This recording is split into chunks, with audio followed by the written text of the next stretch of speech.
ये कहानी भावनाओं, रिश्तों और मानवीय संवेदनाओं का गहन चित्रण है। इसे हम अध्यायों में प्रस्तुत करेंगे ताकि हर पहलू को विस्तार से समझा जा सके।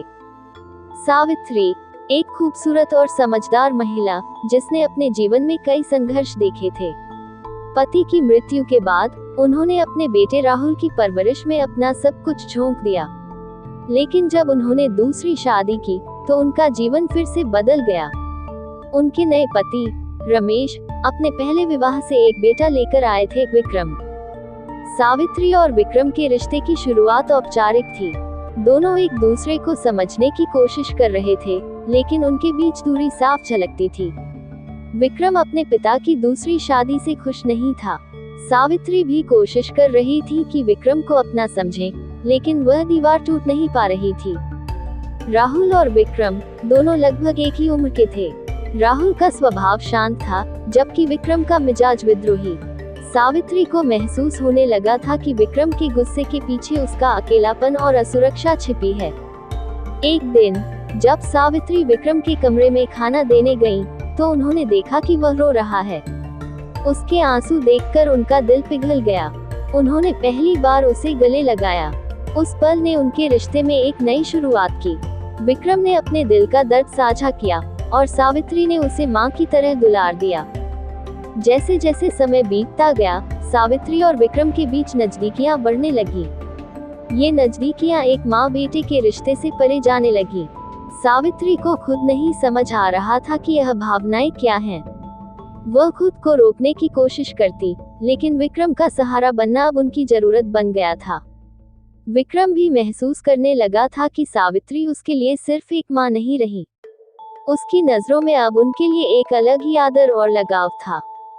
सावित्री के मन में एक अनजान डर बैठ गया था।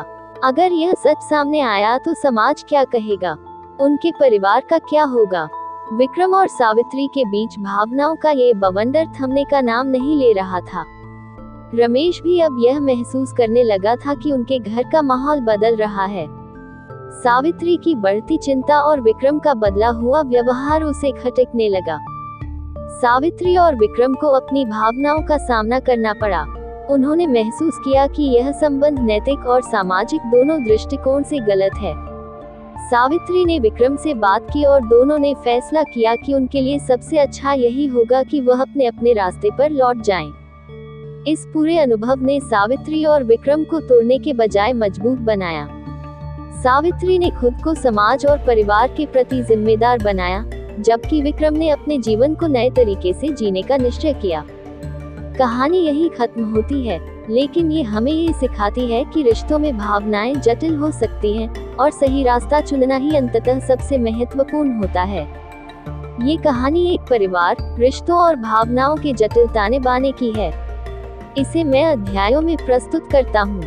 सुधा की शादी अपने पति अरुण से हुई थी। अरुण विधुर थे और उनके पहले विवाह से एक बेटा था, रोहन। रोहन की उम्र 18 साल थी और वह एक गंभीर, शांत और आत्मनिर्भर लड़का था।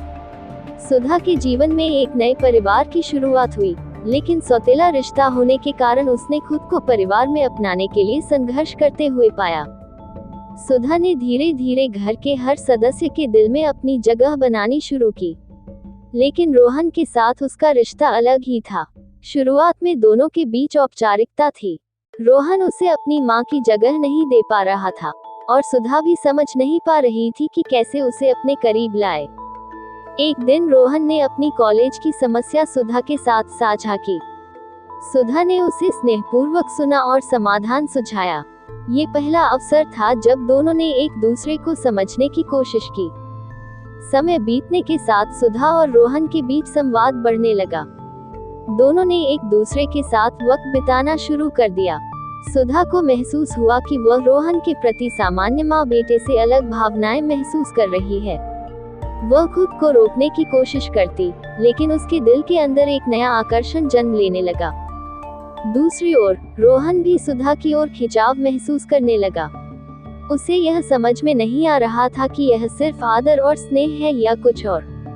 एक दिन जब अरुण काम के सिलसिले में शहर से बाहर गए हुए थे, रोहन और सुधा अकेले घर पर थे। उसी रात एक अनचाहा पल आया जब दोनों की भावनाएं हावी हो गईं। दोनों ने एक दूसरे के प्रति अपने आकर्षण को स्वीकार किया, लेकिन ये स्वीकारोक्ति उनके अंदर शर्म और अपराध बोध भी ले आई। सुधा और रोहन को समझ में आया कि उनका रिश्ता न केवल समाज में बल्कि परिवार के भीतर भी अस्वीकार्य होगा। उन्होंने इस विषय पर चर्चा की और ये तय किया कि उन्हें अपनी भावनाओं को रोकना होगा। दोनों ने ये कसम खाई कि वे अपने परिवार को किसी भी तरह की तकलीफ नहीं पहुंचाएंगे। सुधा ने अरुण को ये बहाना देकर मायके जाने का निर्णय लिया कि उसे अपनी मां की तबीयत खराब होने पर उनकी देखभाल करनी है। इस दूरी ने सुधा और रोहन को अपने जीवन के रास्ते पर पुनर्विचार करने का समय दिया। कहानी इस मोड़ पर आती है जहां सुधा और रोहन ने अपनी भावनाओं पर काबू पाकर अपनी जिंदगी की तरफ कदम बढ़ाने का फैसला किया। सुधा ने अरुण और परिवार को प्राथमिकता दी, जबकि रोहन ने अपने करियर पर ध्यान केंद्रित करने का निर्णय लिया। इस कहानी में रिश्तों की जटिलता और इंसानी भावनाओं का गहराई से चित्रण है। यदि आप इसे और विस्तृत करना चाहें या किसी विशेष पहलू को जोड़ना चाहें, तो बताएं।